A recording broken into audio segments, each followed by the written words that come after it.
All right, what is up, everybody? We are here. Another edition of Queen City Reds, episode 7, I believe. I got a little bit of a cold coming off vacation, so if I sound like an idiot, bear with me. Here with Paul. Paul, what's up? How you doing? Good man, good man. How are you? Doing great. Well, first, we're going to start off with a wild week for the Reds. The Reds are going to New York, 6 games under 500, and we're thinking you win one of three, we're happy. They turn into the Cincinnati Bombers out there, and they just start hitting home run after home run after home run, and they sweep the Yankees in New York. Things are feeling good. You're thinking, okay, we're 3 games under 500. If we can win two or three, and just keep building momentum. You come back home against the terrible Detroit Tigers and you lay an egg and you get swept. Um, Roller coaster of a week. It's been a roller coaster of a season for the Reds so far this year. Just what are your thoughts, Paul, on the week that was the sweep of the Yankees and getting swept against the Tigers? Yeah, I mean, obviously the sweep against the Yankees was awesome. I mean, like you said, try to come out with one, and especially in New York. And then, I think that puts them 11-6 against the Phillies, Yankees, and Dodgers this year. And then they get swept by the Tigers. That's essentially how the season has been. They score 8 runs in game three against the Yankees and then score a total of 8 runs against the Tigers. So, it's really frustrating, especially at home. They had good matchups. Obviously, Scooball is amazing, but the first 2 games they had pretty good matchups and just didn't do anything. Yeah, it's frustrating for sure. I think looking back, in hindsight's obviously 2020, but looking back, you look at that Yankees series, and I mean they had, I think, the last 2 games they had 5 runs on 5 hits and 3 runs on 3 hits. Like, Mm-hmm. if they're not hitting home runs that series, their offense is continually being bad, and they haven't hit many home runs on the season.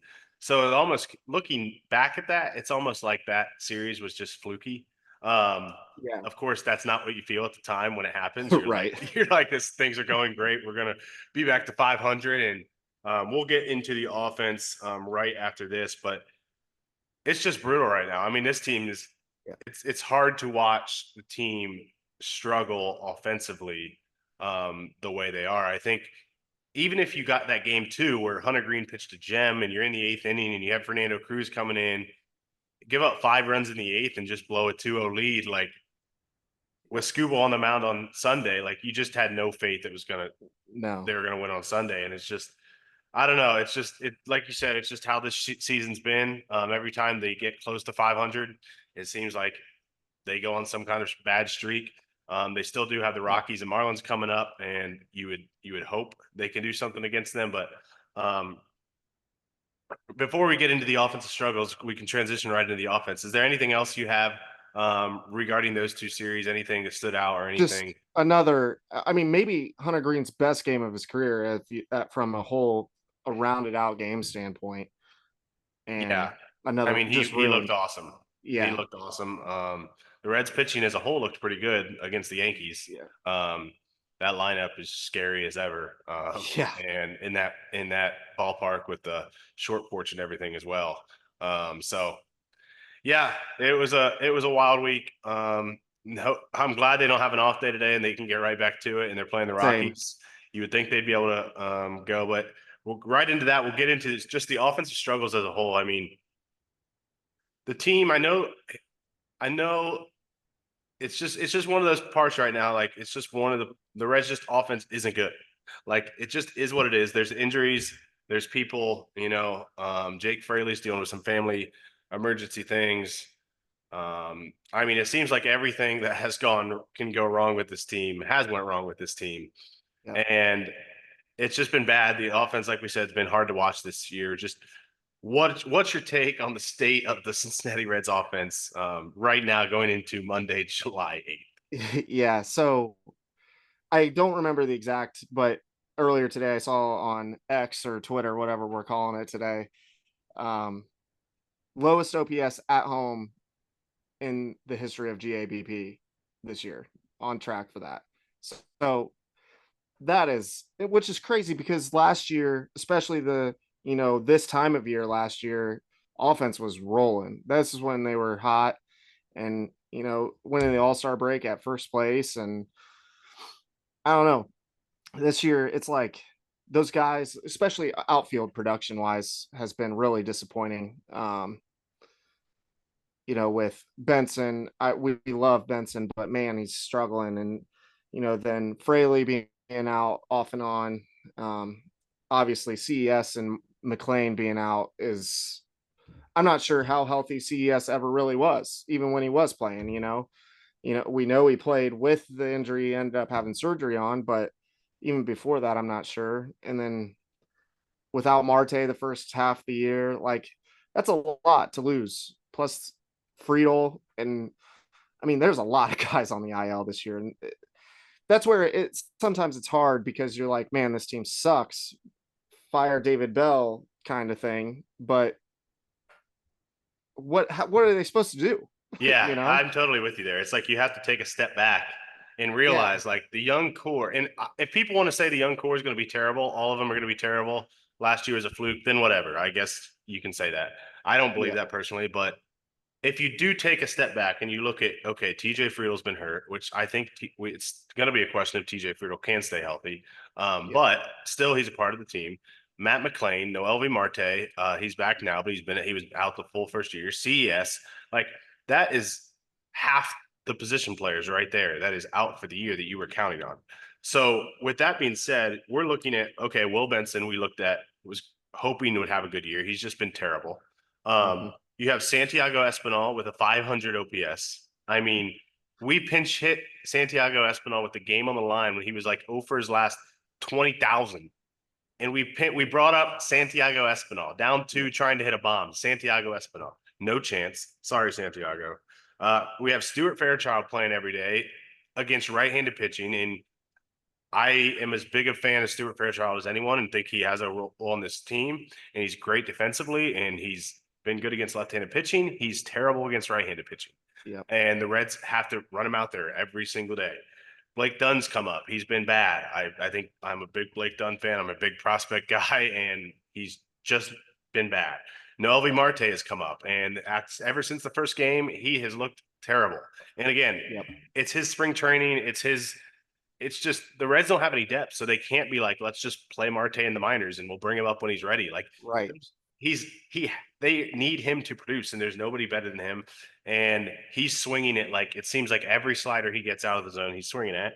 And then even yep, more like Jake Fraley, you mentioned, even when Fraley's been healthy or not having, the family issues, like he's only hitting singles. When right, he hit the double against at Yankee Stadium the other day, it was he had 9 RBIs on the season. He had a 3 RBI double and one at bat.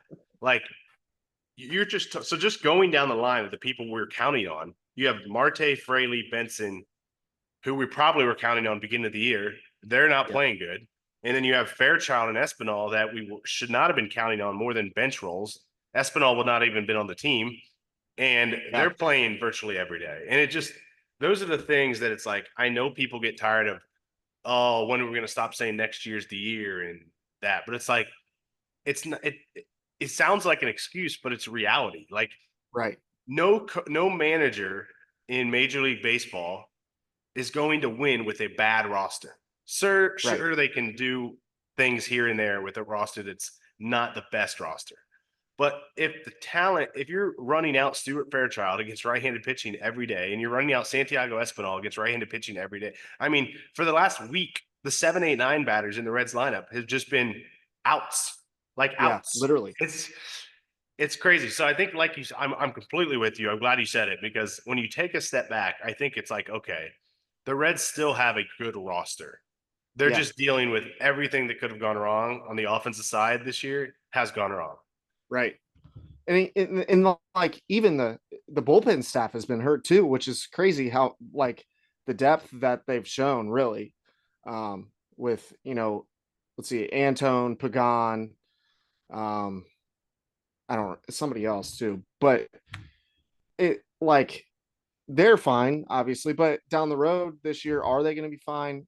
And then today we see a flurry of moves. Obviously, they're trying. The thing about like you see it all over X is oh, Nick Kroll doesn't want to spend money, go sign someone. Sign it. What are we going to do? Who are we going to sign? Who are we going to trade for? Oh, so let's just give up our entire minor league system for one or two guys. That's not going to do that much, you know. Yeah. I, at least they're trying. They're shuffling things around some to the best of their ability. They're obviously, even we were texting about it today. Hinds probably isn't ready to come up, but we're gonna see. Might as well try. He's not going to be any worse than what we've been throwing out there. So, and it allows these other guys to have a day off here and there when they're used to having that. Like last year when they platooned, and they're playing every single day this year. It's hard. It's frustrating as a Yeah. fan. And you hit on a little bit. Austin Slater traded for Alex Young overnight. I'm never asleep at 12:30 at night, but got back off a plane. I was tired. I somehow was asleep. I woke up to it this morning and I was like, wow, I was expecting, oh, everybody will be excited about this. Austin Slater, he's an average bat. He's pretty good against lefties, not very good against righties, which told me Stuart Fairchild was probably going on the IL because it feels like he's going to replace Stuart Fairchild. And then I see people on the OX app, you think Alex Young is a Cy Young candidate. I Yeah, mean, you talked about it. We've had how many injuries in the bullpen, and Alex Young's been up one time this season? I Cool, think he's so. been good in AAA, but the Reds have plenty of bullpen depth. They have Zach Maxwell in AAA. They have Tony Santillan in AAA. They have Brooks Kriske for AAA. They have a ton of bullpen depth. If you're going to get a guy that can help your major league roster in offensively, which has been the biggest Reds, miscue for a AAA reliever, you're crazy. I mean, Right, people, like you said, people are begging that Nick Kroll's not even trying to do anything. He's just staying pat, and then they make a move and they're still not happy. I mean, right, it's crazy, but I like it. I honestly probably don't think it's going to be much of a difference. The Reds, I right. put out yesterday, with all the things with the Reds are dealing with right now, one bat is not making a difference. No, Maybe in one game, every here and there, but like there are so many holes in the lineup right. that it's just crazy right now. But before we go on from that, any thoughts on the? I know you briefly mentioned it, but any thoughts on the Slater trade for you? Do you I like it? mean, Do you I'm not like it? I'm with you on it.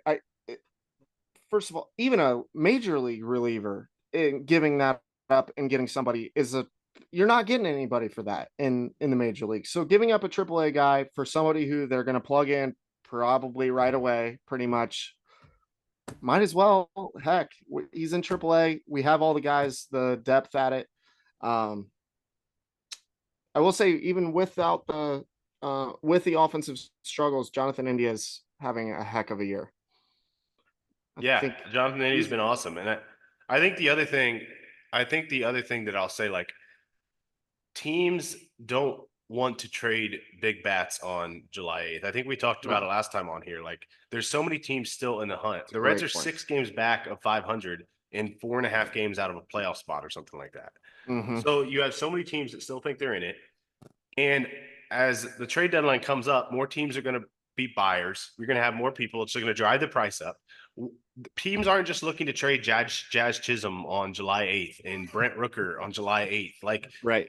you would be hurting yourselves. And people just say, go make a move, go make a move. Like, unless you're just way overpaying, they're not just going to agree at that Right. early in the season. And I think I think people think it's like a video game. You can just go out there and you Yeah. just trade, trade, trade. It's like even with the Reds making moves, like I think of like when Castellanos and the Jay Bruces and the Todd Frazier's, like they probably traded those guys.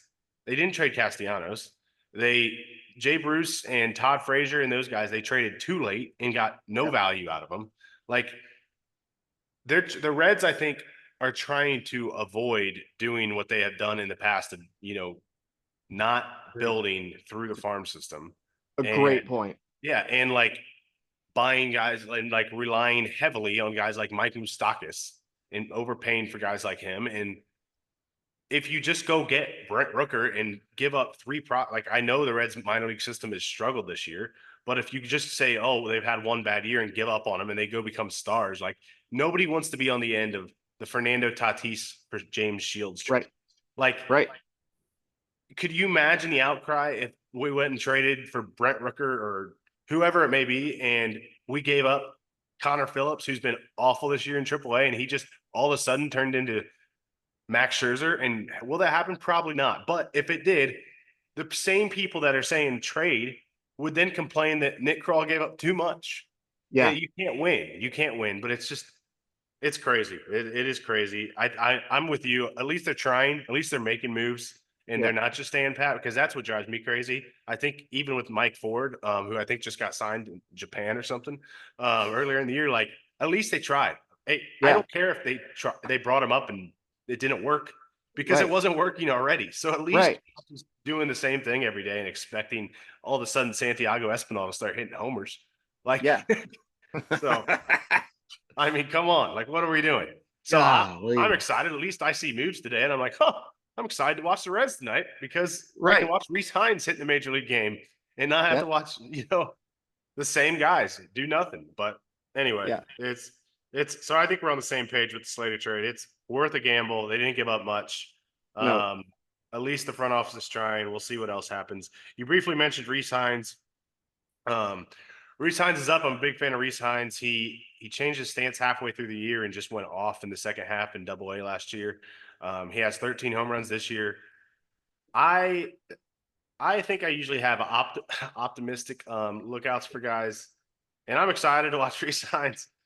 But people think Will Benson and Elly strike out a lot. I think Mhm. Rece Hines is going to be right up there with it. I hope not, but he's striking Right. out at almost 40% in AAA. And if you're striking out 40% in AAA, I'm not sure what's going to happen in the majors.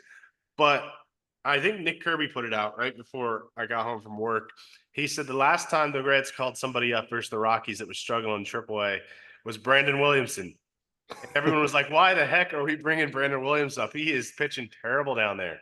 And he pitched great the rest of the year. So maybe we can get some Brandon Hey. Williamson magic out of Rece Hines. If nothing else, I'm like, Rece Hines has power. He can run into a ball Yep. or two. Like one thing I was noticing over, and then you can go into your thoughts on it. One thing I was noticing, Santiago Espinal hit like I swear it was like a blooper the other day to right field, and it was just right to the right fielder. I'm like they play that guy so shallow. Hmm. This feels like a Santiago Espinal slander. So I apologize to Hey. Santiago, but there's no threat of him hitting it over the outfielder's heads. So they're like, No. we're just gonna play him. We're just gonna play him super shallow and whatever. Like, I'm tired of that. At least Rece Hines can just run into a mistake and he can hit it 490 feet. Hmm. At least there's a possibility of happening. Maybe it won't. Maybe he strikes out 98% of the time in major leagues. But I'm at least excited about he can run into it. But any Right. thoughts on Hines? Yeah. No. I'm right with you. Striking out 40% and almost 40% in AAA does doesn't look great coming up to the majors, but hopefully a great couple series to get his major league debut in and get some experience between the Rockies and the Marlins. So hopefully he can get a little confidence. But like you said, I mean, not to continue harping on Santiago Espinal, but I think it was against the Cardinals watching the game, and he thought he absolutely pimped one to left field, and it didn't even hit the wall in the air. It hit the warning track, and it's like, all right, man, like I get it, it happens, but he thought it was gone for sure. And it's just not a thing.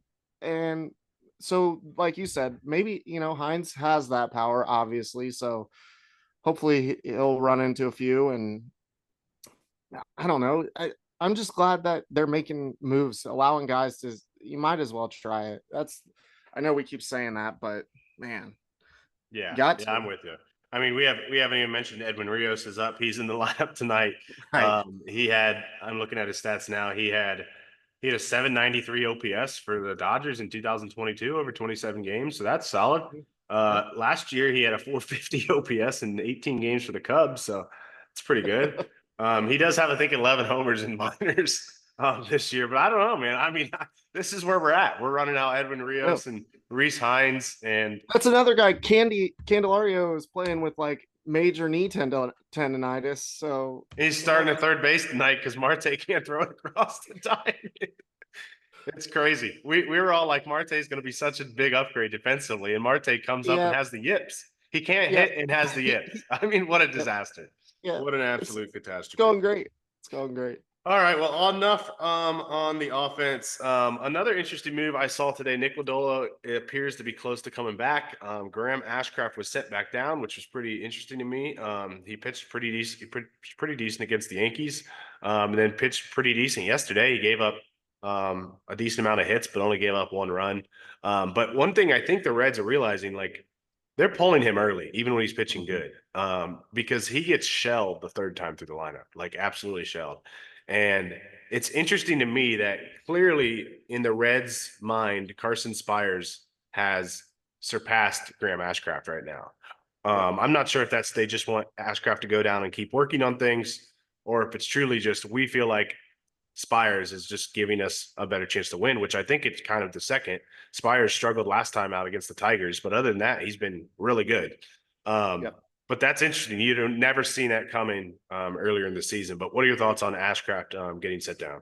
Yeah, I I like it because of what you were saying. Spires has been good. Ashcraft looks okay, and then he gets the third time in the order. And the last game he pitched, they took him out before he even had the chance really to get to through the third time in the order. And I think it was Charlie Goldschmidt today on X. He quoted David Bell about sending him down, and David Bell said, paraphrasing here, about how they have more confidence in Spires, specifically the third time through the order right now than Ashcraft. So, I mean, and I do too. And I know my opinion means nothing, but I think that's the smart move. Spires has shown a lot of potential. I am interested to see what they do end up doing with Ashcraft, if they keep letting him work and try to become, a longer term starter, or if they do try to move him to the bullpen or a longer reliever role. Because I think he would be great in it. But I I think it was probably the right move to me, especially just based on their performances the last few starts.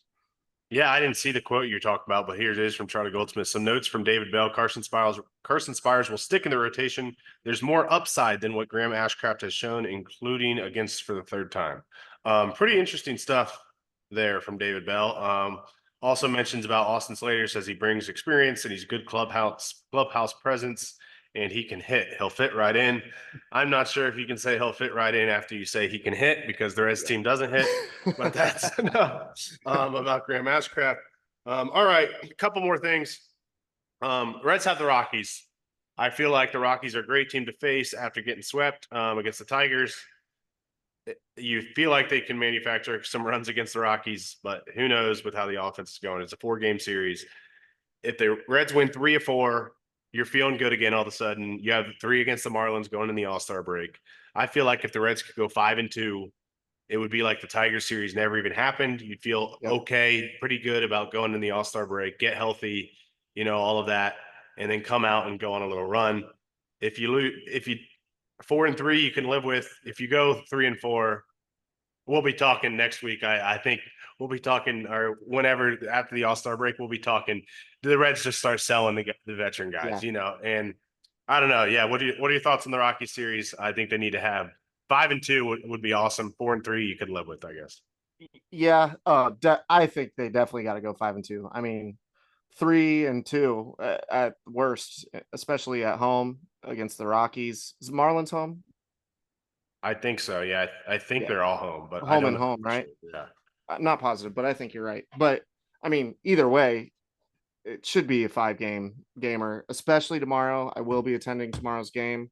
My wife Love won it. tickets at work, so I'm gonna be there. Um, so yeah, I mean, it should definitely be a 3-2 against these guys. Offense really needs to do something, and even if it's not a ton, just get some confidence into the break.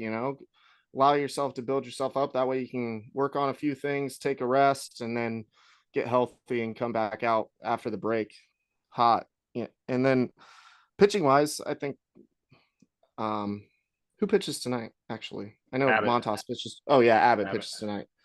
Um, Abbott should be great against the Rockies.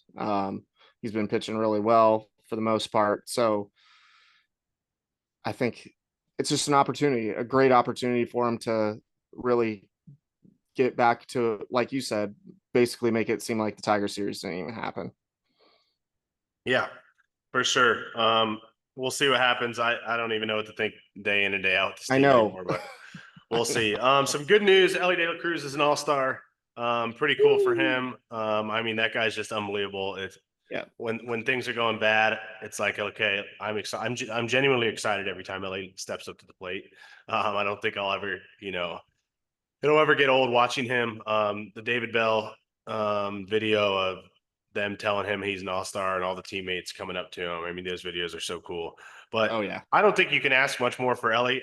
To say a year ago when he was called up that he's going to be an all-star in year two, I think you would have been saying like that would be amazing. Not sure Yep. you can ask for more than that. He's had some inconsistencies here and there, but he's been everything you could ask for and more. He's only going to get better. Again, he's only 22 years old, but Elly's an all-star. Pretty freaking cool for the Reds fans and pretty cool for Elly. Yeah. I love it. A lot of people probably think he might not deserve it, but I do. He's the most exciting baseball player in the major leagues. So if any, like you said, he's had some inconsistency, but he's he's on pace for almost 30 home runs in year two at the age of 22 and like 80 stolen bases or whatever it is. So pretty darn good. Yeah, and he's literally the best hitter on the Reds team right now. Right. So he's got the best OPS in the whole team. And Yeah. again, he's 22 and he's year two, and I think his OPS in May was like 585. I mean, other than that, he's just dominated. So Yep. pretty awesome. I mean, I know there's never enough things we can talk about with Elly because he's just so exciting. Right. Hopefully he can have a big series against the Rockies because it feels like when he's not hitting, the Reds Yeah. offense really has no hope. Yeah.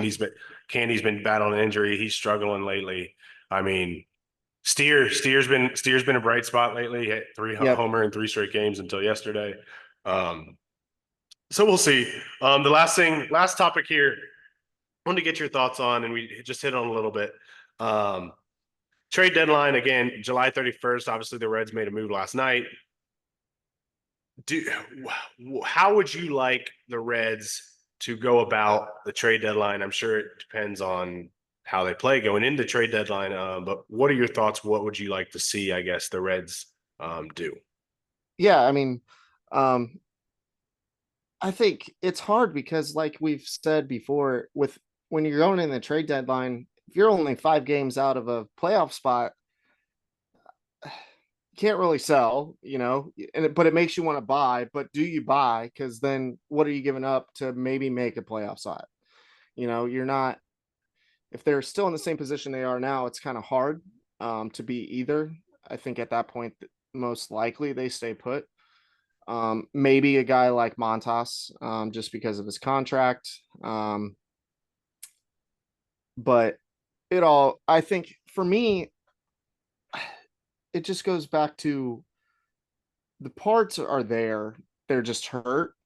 Yeah, um, so I don't see them making a move, really, a big one. And I don't think they really need to, unless, and like I said, unless they give, like, because you mentioned that the other day when we were texting, I was like, oh yeah, that makes sense. If we looking to move a guy like Montas, I could see that. But other than that, I would be okay with not making a whole lot of moves. I'm not sure. I don't want them to give up a few prospects for one guy that might be on a 1 or 2 year contract, because it just hasn't. It's never worked out for the Reds. It just hasn't. Like Castellanos, perfect example. Bauer, it just doesn't work out that great, and they're actually building the farm system now, which we haven't seen maybe in our lifetime, at least on a consistent basis. So that's exciting to see. And I would like to keep it that way because that's how you build a good franchise. yeah, and I think I'd be open to a trade like they got how they acquired Bauer. Uh-huh. Like when they got him, they were having a down year. Hmm. And they went and got a guy who had more than 1 year control. So you're getting Right. something for next year. Whereas, so I'm all for getting a controllable bat or a controllable. I don't think they would go get an arm, but a controllable arm. There's I don't think it's worth going and get a rental unless they just go on a tear. I still don't Right. love rentals because you could give up a big prospect for a guy that's going to be here for 3 months. And even if the Reds go on a tear, like, are they going to win the World Series this year? I don't know. I guess the Diamondbacks made a run last year, so anyone can make a run, but I wouldn't bet on How it. realistic is it? Yeah. Exactly. So I think I'd be all for controllable guy for, like Sam Moll last year. Like you got him Yep. and they got him for last year and he's been awesome again this year. Like Hmm. I'm all for controllable assets. I'm probably a sucker for a guy like Jazz Chisholm. I just Yeah. that Oh, guy's yeah. electric. Him and Elly on the same team would be electric. Oh my The gosh. whole XF would hate Jazz Chisholm's attitude, I think. And maybe I would learn to hate it, but from afar, I like it. Yeah. Um, and I don't know. I don't think that's realistic. I don't think that's what the Reds will do. The Marlins will probably ask for a ton for someone like him. Yep. Um, but it's going to be interesting. If the Reds start losing, I'm going to have a serious. I don't think I have a hard stance right now, but if the Reds start losing, I would seriously start thinking, okay, Montas, he probably got a trade. He's been okay enough that somebody will want him. Yeah. Um, I don't know if you can get much from someone like Nick Martinez. You'd have Candelario. I think he's one that would be interesting. I don't know Yep. if teams would want to take on the contract. I don't think it's not a crazy contract. Mm-mm. It would be interesting because he is controllable. If the Reds think, okay, he's going to be a big part in the next 2 years, if they would say we need to keep him, or if they say we're good and we'll take him for a half a year and go get some prospects for him. I don't know. It'll be Yeah. interesting. That would really make people mad, I'm sure. But and then you have the Indy discussion. Like India's Yeah. value is probably never going to be higher. All right now. I Right. mean, he's played as good as anybody in the last month and a half. So you have it's hard. Like everyone loves Jonathan India. I love Jonathan India. You love Jonathan India. He's a leader. You still have a couple of years of control for him. And it's just like, okay, but then you start going through, and this people are going to say, yeah, but before the season, you said Jonathan India was going to be an outfielder because there's no room for him. So it's like, okay, well, then you can always use depth but at the same time, are the Reds really going to have 20 injuries next year? I don't know. It's a very interesting, Right. it's a very interesting thing. I don't know what the stance is now. I think it really depends on how the Reds are winning going into July 31st. Yeah. These next few weeks are going to be really interesting. Especially like Nick Kroll, these next few weeks he's got a tough job depending on what the Reds do. India is an interesting one. I didn't really think about him, but like, especially, I mean, I know it's probably a couple years, especially with injury this year, but you have Edwin and Arroyo probably coming up here in a few years, hopefully at least, and then you have another infielder, and then it. So, oh man, yeah, he's played like you said, best value you probably could have for him besides his rookie year, and It, it's probably better now, but it's he's like, yeah, it's like one performing. of those things. If he continues to hit like he is, and this is who he is, you're like, why would you trade that guy? You have a Right. couple years of control. If he goes back to what he was hitting at the beginning of the year, somewhere in between, and he's just kind of average, you're going to look back and say, why didn't we deal him when he was at his peak? But Yep. that's the hard decision because you don't know where he stands. You don't know Yep. what the player is still. I mean, he's been injured and I will say he's definitely got a lot more value now than in the off season. oh And yeah, definitely. I mean, way more. And especially, I think trading in the season for a team that needs an infielder. And that's another, honestly, something that's brought his value up a lot too, is his defense. It's still not great, but it's better He's been than what it has average, been. which average Yeah. is good for him. Exactly. Yeah. So I think that I would assume Kroll will at least inquire about it. If he doesn't, he's not really doing his job, not inquiring at the very least. But I think, it all depends. It's hard because if they do go on, they win 5 games here, they win the next 2 series, they're right there then, and so it's hard. I don't Yeah. know. It's wild. Well, anyway, we'll wrap it up here. The Reds got the Rockies tonight. Andrew Abbott on the mound against I don't remember the guy's first name. Feltner for the Rockies. Oh yeah, He's got like a 5.5 ERA, so the Reds will probably score 1 in 7 innings. But let's hope not. Let's hope not. I don't think we're posting this until after the game, so hopefully you guys watch this after the game. And the Reds have scored 12 runs, and we're looking like a great Reds dub, and we're feeling good going into Game 2 with the Rockies. All our But talk about the offense is null and void. that's right. That's right. Anyway, as always, thank you guys for watching. If you got this far, subscribe, do all the fun stuff. Leave a comment. We'll see you next week. Peace.